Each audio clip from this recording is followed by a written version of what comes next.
অসংখ্য ধন্যবাদ বাংলাদেশকে সেমিফাইনালে যাইতে আমাদেরকে সাহায্য করার জন্য। ম্যাচ শেষে উপস্থাপকের মধ্যে একই বললেন রশিদ খান। দর্শক, সকল জল্পনা কল্পনার শেষে টি-20 বিশ্বকাপের মধ্যে প্রথমবারের মতো সেমিফাইনালে পৌঁছে গেলেন আফগানিস্তান।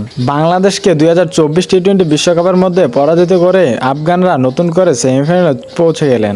প্রথম টসে জিতে ব্যাটিং করে আফগানরা 113 রানের টার্গেটে ব্যাটিং করতে নামে বাংলাদেশিরা। সেখানে বাংলাদেশ সেমিফাইনাল খেলতে হলে প্রয়োজন ছিল 12 ওভার 1 বলে 115 রান, কিন্তু একে একে তারা সব উইকেট হারিয়ে ফেলেন। কিন্তু তারপরও লিটন দাস ব্যাটিং প্রান্তের এক কর্নার থেকে দাঁড়িয়ে জয় এনে দেওয়ার অনেক চেষ্টা করেছিলেন, কিন্তু শেষ পর্যন্ত ভাগ্য সহায় হয়নি টাইগারদের। সর্বশেষ 105 রানে অল উইকেট হয় বাংলাদেশ।